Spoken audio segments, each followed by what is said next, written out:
एक बहुत बड़ा जंगल था। कालू कौवा बहुत बड़ा आलसी था। वो पूरा दिन इधर उधर सोता रहता था। कालू जी, आप पूरा दिन ऐसे ही इधर उधर घूमते रहते हो। आप काम पर क्यों नहीं जाते? अब तो हमारे घर का राशन भी खत्म हो रहा है। अरे गौरी, जब भी घर में आता हूँ तुम्हारा रोना चालू हो जाता है। इतना कहकर कालू बाहर चला जाता है। गोरी बहुत रोती है। पता नहीं मेरा पति कब सुधरेगा। ऐसे रहा तो हमारा खाना खर्चा कैसे चलेगा? पता नहीं मेरी पत्नी को पूरा दिन यही काम है। क्या मेरे कान पर क के करने का? अगर मेरी पत्नी ने अब की बार मुझे कुछ कहा तो मैं उसको घर से बाहर फेंक दूंगा। फिर कालू वहीं सो जाता है। इस जंगल में मुन्ना और मुन्नी नाम की चिढ़ा चिड़िया रहा करते थे। मुन्ना बहुत ही मेहनती था। वह अपने खेत में फसल लगाता और उसका बहुत अच्छे से ख्याल रखता था। एक दिन मुन्ना अपने खेत में काम कर रहा था, तभी उसे एक खजाने का नक्शा मिलता है। अरे ये क्या चीज है? मुन्ना उसे नक्शे को उठाता है और सीधा घर की तरफ आ जाता है और वह नक्शा अपनी पत्नी को दिखाता है। पत्नी जी, देखो मुझे एक खजाने का नक्शा मिला है। अब हम अमीर हो जाएंगे। क्या पति जी, सच तुम्हें खजाने का नक्शा मिला है? यह तो बहुत अच्छी बात है। नक्शा मिलने की वजह से वह दोनों बहुत खुश होते हैं, लेकिन उनकी सारी बात कालू कौवा सुन लेता है और उस नक्शे को चुराने का आइडिया लगने लगता है। अरे, अगर यह नक्शा मुझे मिल गया तो मैं तो बहुत अमीर हो जाऊंगा। मुझे यह नक्शा किसी तरह चुराना ही होगा। कुछ देर बाद शाम हो जाती है। मुन्ना और मुन्नी सो जाते हैं। कालू मौका देखकर मुन्ना के घर घुस जाता है और वह नक्शा चुरा लेता है।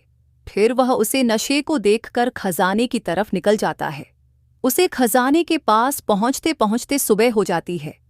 सुबह होते ही मुन्ना और मुन्नी देखते हैं कि खजाने का नक्शा चोरी हो चुका है।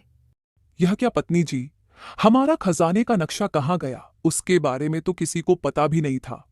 हाँ पत्नी जी, पता नहीं वह नक्शा कहाँ चला गया। लगता है किसी चोर ने वह नक्शा चुरा लिया है। पत्नी जी, तुम फिक्र ना करो। मुझे पता था कि वह नक्शा चोरी हो सकता है, इसलिए मैंने उसे नक्शे की तरह एक और नक्शा बनवा लिया। क्या पति जी, यह तो बहुत अच्छा हुआ। इधर कालू खजाने के पास पहुंच जाता है। वहां एक बहुत बड़ी गुफा होती है। अरे, मैं खजाने के पास पहुंच गया। अब मैं सारा खजाना घर ले जाऊंगा और मैं पूरे जंगल में सबसे अमीर हो जाऊंगा। फिर कालू उस गुफा के अंदर चला जाता है। वहां बहुत सारा खजाना होता है। ये क्या, यहाँ तो बहुत ज्यादा खजाना है। अब तो मैं बहुत ज्यादा अमीर हो गया। कालू जैसे ही खजाने के पास जाता है, पीछे से गुफा बंद हो जाती है। अरे ये क्या हुआ? ये गुफा कैसे बंद हो गई? अब मैं बाहर कैसे जाऊंगा? कालू बाहर बैठकर रोने लगता है और खजाने को भूल जाता है और बाहर जाने का रास्ता ढूंढने लगता है। इधर मुन्ना भी खजाने की तलाश में निकल जाता है। यह क्या, मैं तो बहुत दूर आ गया, लेकिन मुझे तो खजाने का पता ही नहीं लग रहा। फिर मुन्ना ऐसे ही और आगे तक जाता है। वह गुफा के पास पहुंच जाता है। बचाओ बचाओ बचाओ!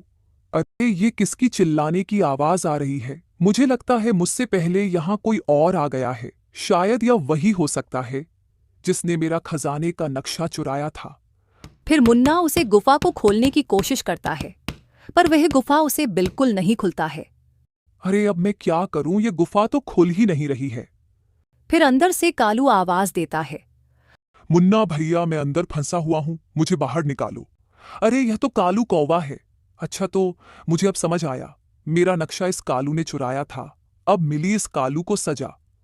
मुन्ना उस गुफा को खोलने की बहुत कोशिश करता है, पर वह गुफा उसे नहीं खुलता है। इधर कालू बहुत रोता है और सोचता है, शायद अब मैं कभी भी इस गुफा से बाहर नहीं आ पाऊंगा और यही भूखा प्यासा मर जाऊंगा। तभी वहां एक गिद्ध आता है।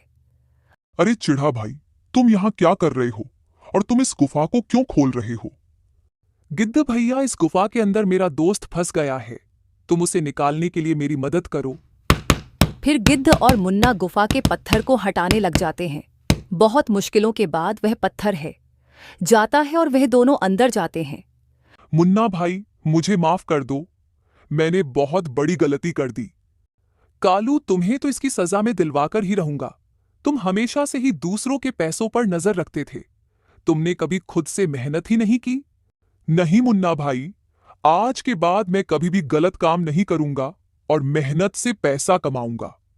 फिर उसके बाद मुन्ना सारा खजाना वहां से ले जाता है और गांव के गरीब पक्षियों में वह सारा धन बांट देता है और अपने लिए सिर्फ अपने खर्च लायक ही धन रोकता है।